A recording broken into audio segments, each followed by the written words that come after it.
Hola, bienvenidos y bienvenidas a este nuevo episodio de Consumo Éxito, el podcast video que estamos grabando junto a Estado Diario. Y en esta ocasión me acompaña una autoridad relacionada con los temas financieros, el director general jurídico de la Comisión para el Mercado Financiero, José Antonio Gaspar. Hola José Antonio, ¿qué tal? Hola, ¿Cómo estás? Hola Francisca, muy bien y muchas gracias a nombre primero de la Comisión y en segundo lugar a título personal por la invitación. Muchas gracias a ti por acompañarnos en este podcast. Estamos interiorizándonos respecto del mundo jurídico, sobre todo en materia de consumidores. Y te preguntarás, bueno, ¿qué hago yo aquí, no? ¿Qué tiene que ver la Comisión para el Mercado Financiero con los temas de consumo? Pero el tema del derecho financiero de consumidor es muy importante y es un área de ejercicios que involucra, ¿cierto?, a todo el mercado financiero. Cuéntanos un poco, desde esta perspectiva, la nueva estructura de la CMF. ¿Cómo se acopla y dónde estás tú en ese lugar? Mira, como es de público conocimiento, la Comisión para el Mercado Financiero es esta institución que ha sucedido, es la sucesora de la Superintendencia de Valores y Seguros a partir del año 2018 y a partir de mediados del 2019 de la Superintendencia de Bancos e Instituciones Financieras. El Congreso en el año 2016 decidió avanzar en el proceso de transformación de la agencia regulatoria encargada de, primero, el mercado de valores y seguros, de un órgano unipersonal, que era la superintendencia, a un órgano con una estructura colegiada y además con algunas funciones separadas, como era la función investigadora sancionadora, claro, a cargo de un fiscal y una unidad especializada, actualmente a cargo de don Andrés Monte. Pero al mismo tiempo, también un proceso semejante se estaba analizando en la industria bancaria, que para ir profundizando una serie de cambios legislativos que se necesitaban para el proceso de adecuación a los estándares de Basilea III, que implican toda una serie de desafíos, de avances, de progreso y de regulación en la industria bancaria. Subprime, exactamente. Claro. Entonces ahí también se podía unificar el proceso también de la agencia regulatoria que estuviera a cargo con el mismo estándar que se estaba desarrollando para los ámbitos de valores y seguros. Una autoridad colegiada, ya no una autoridad unipersonal como agencia regulatoria, que además tuviera un proceso de integración, de conformación de esa jefatura, que tuviera además componentes que te permiten un poco más autonomía, no un poco más, sino que una verdadera autonomía estructural, porque ellos son designados por el presidente de la República, pero tienen que pasar por el Congreso a una ratificación, 4 de los 5 miembros del Consejo, con una duración que es más amplia que el periodo presidencial y además con causales de remoción reguladas y con un proceso también, un debido proceso para eventuales causales de remoción. Entonces, generando una autonomía dentro del funcionamiento, reforzando la autonomía de esta institución. Entonces se decidió que ambos procesos se unificaran y se llegó a un proceso de integración institucional en junio de 2019.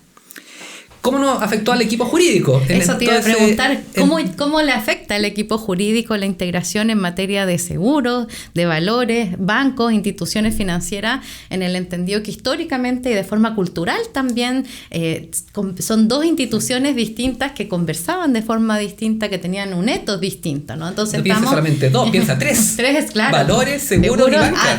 Claro, toda la razón. 2019, José Antonio Gaspar. Antes incluso, porque eso fue un poco, todo esto ha sido un proceso. A mí tuve el honor el año 2014 de ser invitado por el superintendente de la época recién asumido, don Carlos Pavés, a integrarme como fiscal de valores. O sea, era el jefe del equipo jurídico encargado de la asesoría en el mercado, principalmente de valores dentro de la superintendencia de valores y seguros. Hasta esa fecha, los equipos jurídicos principales encargados de los negocios del área valores, del área seguros, estaban divididos: Fiscalía de Valores y Fiscalía de Seguros.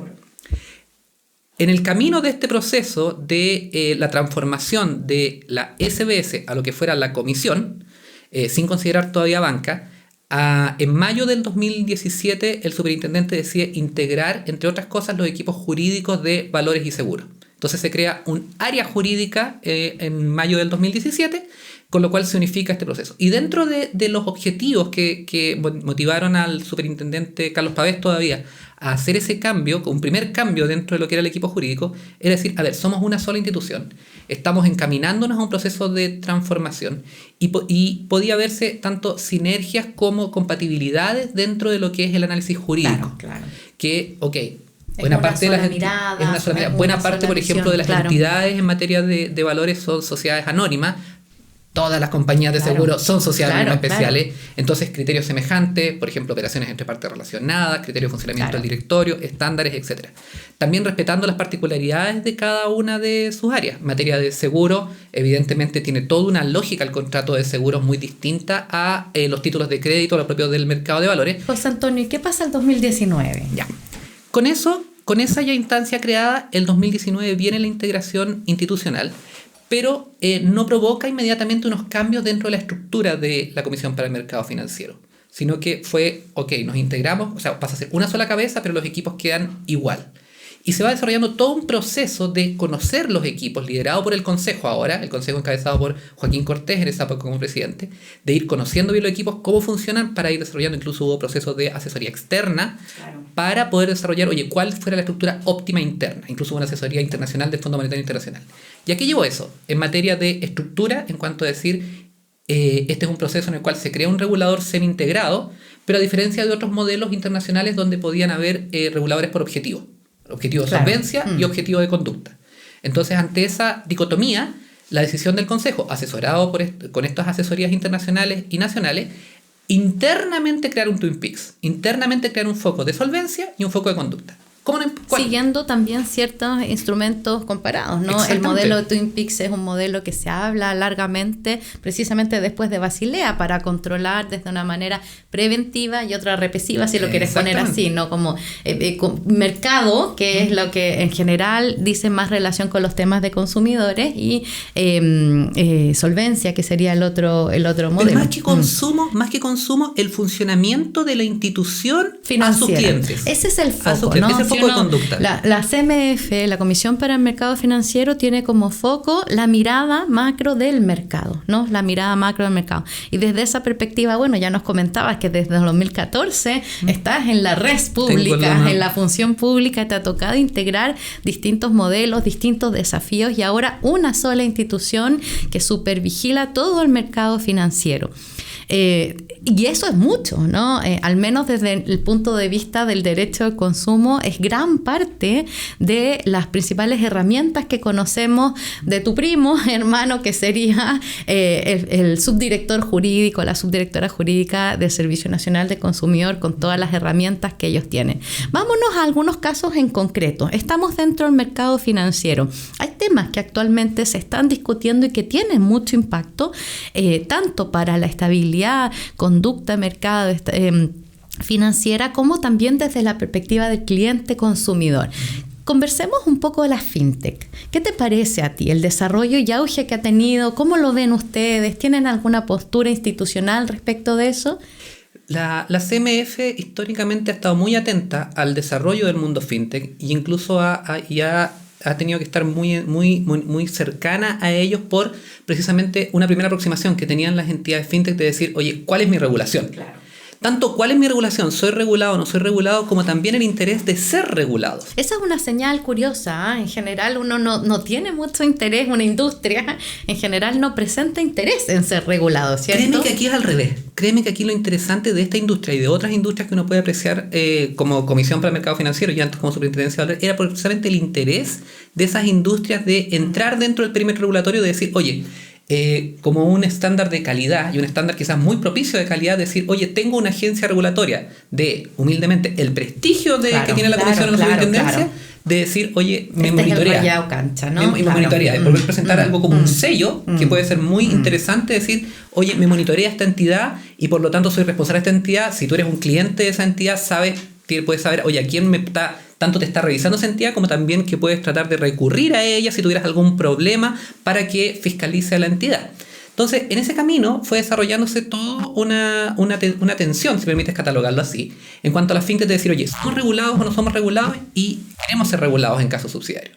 La comisión en ese sentido estudió el tema, desarrolló ya un primer white paper, aproximadamente 2018-2019, donde manifestó como lineamientos para la regulación de la necesidad de regulación y lineamientos para la regulación. Por ejemplo, un lineamiento obvio era decir, oye, aquí es una industria que tiene riesgos que meritan ser regulados, solvencia, conducta, pero también con una mirada ad hoc a esta industria. No puedes poner quizás el mismo estándar, la misma carga regulatoria a una entidad tradicional, o sea, con una y entidad como además esta. son un mundo completamente versátil, Exacto. abierto, que desarrollan distintos tipos de funciones. O sea, no solo la concesión del préstamo, la evaluación de la solvencia, la oferta, el crédito directo, el crédito a través de otros agentes. O sea, hay una serie de fórmulas distintas en las que participan a través de la tecnología. Y por algo ¿no? que es positivo finalmente para el mismo mercado, de decir, oye, reconociendo los riesgos, afrontando los riesgos, viendo una adecuada carga regulatoria para los riesgos, pero también fomentando la competencia, que al final termina siendo buena para todos. Entonces ahí viene un poco el apoyo y los comentarios. O sea, se trabajó en la comisión. Una de las cosas interesantes del modelo regulatorio como agencia es que se nos otorga expresamente la facultad de proponer proyectos de ley al Ejecutivo, algo que expresamente lo tenemos como un mandato. Entonces, se hace el white paper y después se presenta un anteproyecto de ley al Ejecutivo, que es la base del proyecto de ley FinTech que está actualmente en discusión del Congreso, y que ahí, si bien han habido cambios, han habido ajustes, han habido discusiones, la posición institucional que tú me preguntabas de la CMF al respecto, es decir, esto es un buen proyecto, es una buena iniciativa que valoramos, que estimamos de que que se concretice a la brevedad, por los motivos antes dichos. Da un marco, da parámetros, tiene modelos además bastante interesantes, de decir que se establecen quizás máximos regulatorios, y por lo tanto la comisión poder establecer dentro de eso carga regulatoria, quizás atenuarla, modificarla dentro de parámetros establecidos por la ley, de gestión de riesgos, de solvencia, etcétera, y además sujeta a la fiscalización de la CMF en esta conducta, para ir autorizando más. Entonces es una posición, a tu pregunta, una posición de apoyo, de que hemos comentado además el proyecto, cómo se va desarrollando en el Congreso, y harto apoyo y esperanzas de que se concretice la verdad a la brevedad. Va bien avanzado. Desde el punto de vista del consumidor, sin duda es un avance también que exista más competencia, más transparencia, más eficacia en el mercado financiero, que es tan complejo, ¿no? Incluso en el ámbito del consumo hablamos de hipervulnerables, precisamente por la complejidad que tiene el entender y traducir en palabras simples lo que son los conceptos financieros o el crédito mismo, ¿no? Conceptos como revolving son tan poco frecuentes para internalizarlo al punto de vista de la población. ¿Ves tú algún riesgo de sobreendeudamiento? Porque en algunos países en donde se han regulado la fintech se percibe alguna cuota de ese temor. En Chile, en la situación actual, saliendo ojalá de la pandemia, con la crisis financiera, la inflación, ¿cómo está? ¿Ves tú algo de eso? Es que no es un riesgo, es más bien algo que está presente. Ya, ok. O sea, lo vemos como un dato, y un dato que no nos gusta, evidentemente, como posición institucional, sino que vemos como un hecho de la causa. Y en ese sentido, parte de las herramientas que vemos a título de la comisión que debieran avanzarse más es, por ejemplo, el tema de la información. Nosotros vemos de que parte de los temas que tú muy bien describes, como el sobreendeudamiento, que es algo que preocupa a la población, que es un fenómeno que se ha instalado lamentablemente, es asociar a medidas como esta, promover competencia dentro de los actores financieros, por eso ley FinTech. Pero otros proyectos de ley que, por ejemplo, están en marcha, como el proyecto de deuda consolidada, vale decir, poder dar herramientas a los mismos usuarios que son beneficiosas para ellos finalmente. Es la Qué función que tiene la comisión. interesante esto, y es un tema que se ha venido discutiendo desde hace mucho tiempo. Ustedes tienen en la interna una forma de consolidación conforme a los estados financieros que les mandan con cierta periodicidad a la industria, pero de cara al mercado todavía no somos capaces de verificar la deuda completa de una persona según si es que está, bueno, en las afueras, ¿no? En los créditos automotrices, que eso ni siquiera son medidos de alguna manera, y no todo. y el tema Piénsate retail, que, por ejemplo, bancario, bancos, etcétera. Hay un insumo que tenemos nosotros, que es el informe de deuda, que lo puede pedir cualquier persona referida respecto a su deuda, evidentemente, con los resguardos pertinentes de privacidad respecto de la información que tienen de deuda en banca y instituciones financieras principalmente, y que se ha ido avanzando en ello para que sea un adecuado instrumento para la toma de decisión, para evitar un sobreendeudamiento, como también para el adecuado análisis que tiene que dar la entidad crediticia respecto de esa persona. Pero como tú bien dices, lo que falta es la consolidación de todo el resto de la información de las personas. Mucha información respecto a los deudores no está ahí, afectando en primer lugar al mismo potencial deudor, porque puede que no pueda, que esté tomando sobreendeudamiento. Claro. Otras personas que a lo mejor tienen muy buena información crediticia, muy buena conducta y por lo tanto también a lo mejor, dado que no está toda la información, podrían estar expuestas a que no les den las condiciones que corresponderían si fueran adecuadamente comparados con el resto de la población. Tomando en consideración que la última reforma de consumo, la ley pro consumidor, introduce el deber de analizar previamente a una operación de consumo crediticia el examen de la solvencia, ¿cierto? Y el reglamento, que estuvo objeto en consulta pública, pero no ha salido de parte del Ministerio de Economía y el Ministerio de Hacienda, mandataba que de entre otros instrumentos apareciera la información que entregan las autoridades. Entonces, clave tener información certera, ¿no? Respecto de lo que involucra la deuda de cada uno de nosotros en cuanto clientes consumidores, ¿no? Y sigue pensando que además esto además no solamente tiene efectos muy importantes a nivel individual, sino que también efectos sistémicos. Claro. O sea, es la mirada, precisamente la mirada individual y la mirada sistémica, y la mirada ¿no? la mirada macro, o sea, que los agentes de crédito además cuenten con esta información de modo adecuado, le permite a ellos resguardar adecuadamente su solvencia, y solvencia en la cual no son recursos de ellos los que están en juego, están tus recursos de juego, están mis recursos de juego. Los inversionistas institucionales. No, tú, consumidor, tú ahorrante, claro. tú simplemente ahorrante que tienes ahí tu sueldo, que tienes ahí tu día a día. O sea, no llevemos solamente a lo macro, a los inversiones, sino que llevemos a esto aquí es un efecto. La solvencia que necesitamos resguardar de las instituciones financieras es una solvencia que nos resguarda a los grandes grupos económicos, resguarda a toda la población que tiene. Imagínate, por ejemplo, las compañías de seguro, que ellos prestan también dinero, pero los prestan como ¿qué? Como una inversión que busca resguardar tu seguro de auto, que busca resguardar tu renta vitalicia de tu papá, de tu mamá. O sea, el efecto individual de cuidar la solvencia no es un efecto macro a la gran empresa, sino que un efecto también absolutamente a cada uno de los participantes del mercado financiero, que por eso la importancia de la solvencia. Es clave y desde el punto de vista de la relación empresa o prestamista con el consumidor surgen deberes. O sea, también el consumidor tiene que entregar información responsable, seria, verídica en estas fichas que completan la información respecto al patrimonio. Entonces, la mirada aquí es muy integral y transversal a la vez. Qué interesante, porque desde esa perspectiva, asesorando una empresa o trabajando en una empresa o teniendo relacionamiento con las autoridades, no podemos dejar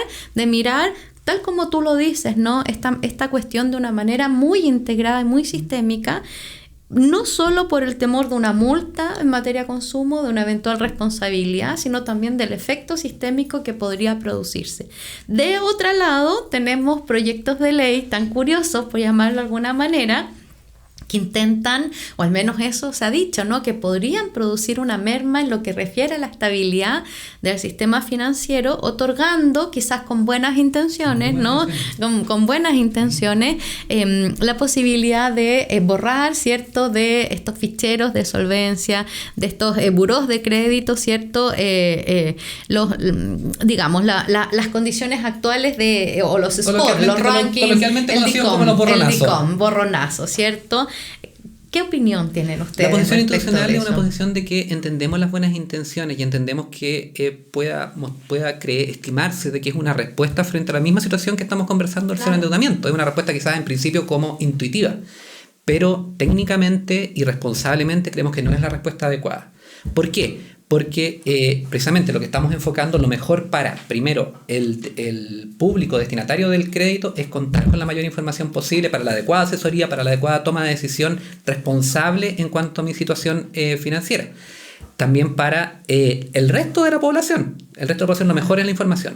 Y también, varios argumentos que se pueden dar, aparte de los que ya mencionamos, el argumento adicional es apuntar al efecto que se ha dado con los anteriores borronazos, que se han, o coloquialmente conocidos borronazos, que han existido, en cuanto que al final del día no provocan realmente una mejora en la situación misma de sobreendeudamiento de las personas a nivel agregado, sino que la liberan, pero al mismo tiempo vuelven lamentablemente a caer en la misma conducta porque, sinceramente, son personas que están desesperadas, que necesitan el crédito, que por lo tanto se les libera, se les entrega el crédito, un crédito que incluso puede estar en peores condiciones, dada la falta de información, que y las si que mi tuvieran. memoria no falla, en estos antecedentes anteriores, el efecto de disminución era muy corto y lo que se observaba a largo, mediano plazo era que no solo había aumentado la morosidad en términos de personas, sino que también en términos de recursos. Entonces, las personas teniendo la posibilidad, como pretendían los legisladores, de reordenar su patrimonio,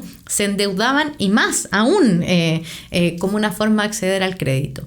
Es cierto que accedemos al crédito hoy en día para satisfacer necesidades de consumo, por eso la información es clave en esta materia, ¿no? Y por cierto la estabilidad financiera, pero este tipo de medidas en el contexto actual y con la información pasada que tenemos no son, ¿cierto?, de las más aconsejables. No obstante, el proyecto avanza y muchos actores relevantes y técnicos han alzado sus voces en contra de esto. Porque ahí entonces las medidas son otras. Las medidas y algo que lo mismo que tú apuntabas al principio. Un foco que la Comisión ha tratado de esforzarse y llana la invitación, la verdad, a participar o a lo que sea pertinente, es educación. Claro. Es educación. O sea, por ejemplo, unos temas como de educación que a nosotros nos preocupan mucho es el acceso al crédito informal. Y que hoy en día ha aumentado, ¿no? Ha aumentado y de repente con estafa. Claro. Porque de repente, usura, realmente, claro. Ni siquiera usura. Estafa Derechamente en cuanto que ni siquiera te den el crédito. Claro. Te piden plata. Claro. Más terrible todavía por la desesperación de las personas y atendido toda la situación en la cual estamos viviendo. Y entonces ahí nosotros, claro, lo que nos llegan esos reclamos de personas que dicen, oye, yo pedí un crédito y resulta que me pidieron que yo diera un adelanto para yo pedir un crédito, o sea, yo estoy pidiendo plata y la verdad me piden darla, y después desapareció esa persona con mi plata y dando nombres, etcétera. Muchas situaciones así. Entonces ahí nosotros el llamado que hacemos es que nosotros publicamos esas entidades que tomamos conocimiento de esas, están fuera de nuestro perímetro, pero por lo menos las informamos, y es primero preguntarse, y si necesitan el recurso económico, que es obvio que estamos en una situación compleja, invitarlos a acceder a la página web de la comisión, primero ver, oye, ¿es una entidad fiscalizada o no? Que es como una primera pregunta, decir, oye, ¿puedo golpear la puerta a alguien o no? Después, ok. Después, segundo, si realmente es fiscalizado o no, ya es un primer filtro. Y después ver realmente, tratar de, tú misma dijiste al principio, es compleja entender estos productos, pero hay información disponible o incluso pueden preguntarla, acercarse mediante mecanismos web para poder preguntar de repente, entender algunos de estos productos o que está disponible la información, tú misma que has hecho tanta labor de difusión respecto a estos mismos productos que es bastante útil. Es lamentablemente un llamado a la gente a preguntar. Y todavía, o sea, tenemos casos hasta del cuento del tío que las personas todavía siguen creyendo estos créditos o inversiones magníficas que dan rentabilidades aseguradas, entonces muy complejo. Quizás de pronto ahí hacer un llamamiento a los legisladores para entregarle más facultades a la CMF en lo que refiere a la persecución de la informalidad, del crédito informal. Sí, no. Y ahí te lo digo también a título muy responsablemente institucional. Lo primero es un llamado, la verdad, a la población a informarse. O sea, hay canales como para informar, primero saber, ¿está o no está regulado? José Antonio, ¿quién tiene que informar? ¿Tienen que informar las autoridades, también las empresas? ¿Tienen que autoinformarse los consumidores? Todos tenemos que informarnos. Todos. ¿Hay alguien que esté un poco al debe? No sé, no me quizás las empresas podrían realizar... O sea, yo creo que todos estamos al debe, incluyendo la comisión, incluyendo los consumidores. Dado los niveles de información financiera actuales, ¿no? Como para llegar, la verdad, por ejemplo, evaluar, pensando muy en voz alta, claro. y no diciendo necesariamente saber si están al debe o no. Por ejemplo, nuestros planes educacionales. Están al día con lo que requieren, la verdad, la niñez como para comprender estos productos, ¿lo tienen o no lo tienen? Hoy en día es obligatorio la educación financiera en la secundaria, ¿cierto? Y ir actualizándola, a lo mejor estamos muy al día, están avanzados y todo, pero realmente están al día con los nuevos productos, comprenden todos estos productos, de repente entender esas aplicaciones, etcétera. Quizás una mayor coordinación entre autoridades y funciones públicas. La prensa, públicas. Por ejemplo, nos ha dado, estamos contentos de repente con la cobertura que nos dan cuando hacemos estas alertas de indicar, oye, tal entidad está fuera del perímetro y la tuvimos que denunciar al Ministerio Público. Claro.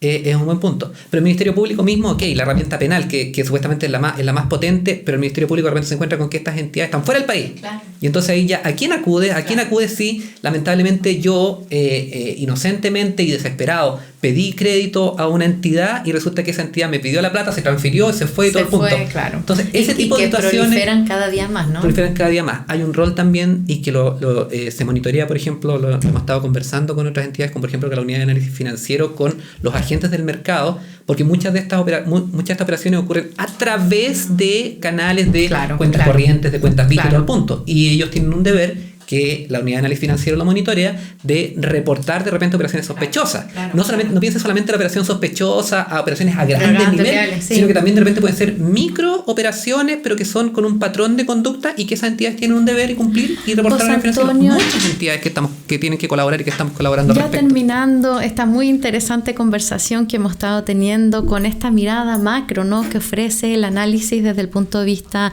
de la Comisión para el Mercado Financiero, no puedo dejar de preguntarte desafíos que vienen a futuro en torno a la ciberseguridad, por ejemplo. ¿Cómo lo ves tú? ¿Cuál sería el foco o qué sugerencias darías, por ejemplo, a algún asesor, a alguien que trabaja en una empresa respecto al foco ciberseguridad, ¿no? Aquí se ve la empresa, a ver, quizás como la experiencia y el honor que he tenido la oportunidad que he tenido de trabajar en la Comisión para el Mercado Financiero es un poco ver que esta industria es una industria que tiene que afrontar múltiples riesgos y gestionarlos. O sea, la gestión de riesgo, el riesgo de ciberseguridad, por ejemplo, que tú lo enfocas, es un riesgo a considerar de suyo. O sea, puede pensar tanto hoy el gran banco que evidentemente que no lo hackeen, claro. la plata, etcétera, pero también ahora si la fintech se está desarrollando, tiene que también tenerlo y tener entonces adecuados controles, adecuados sistemas, y no solamente tenerlos, desarrollarlos, sino que activarlos, que no nos pase como otros casos en los cuales ha ocurrido, en los cuales a lo mejor tenías un excelente sistema de control de gestión, pero no lo tenías activado y se te arranca. Entonces, gestión de ciberseguridad como uno de los grandes riesgos que está presente en nuestro funcionamiento del mercado financiero y quizás de todos los mercados, pero siempre con un enfoque de gestión de riesgos, de prever esos riesgos, de ver cómo lo enfrentas y efectivamente enfrentarlo. O si no también, y eso un poco por ejemplo para FinTech, y ahí como cerrando un poco en ese mismo acápite, FinTech, uno de los desafíos que tiene y que está contemplado dentro de la ley es precisamente exigencias de control de gestión de riesgo. Para poder desarrollar estos roles y poder promover la competencia y tener esta responsabilidad y este mayor rol que todos queremos en el mercado, pues bien, también tienen que tener exigencias de control de gestión de riesgos para que puedan desarrollar adecuadamente su función. Muchas gracias, José Antonio Gaspar, por acompañarnos. Feliz y muy, muy agradecido de la invitación. Muy interesante, nos quedamos con esta mirada macro en torno a los desafíos y oportunidades que existen en el mercado financiero y los dejo muy invitados y muy invitadas a nuestra próxima sesión de Consumo Éxito.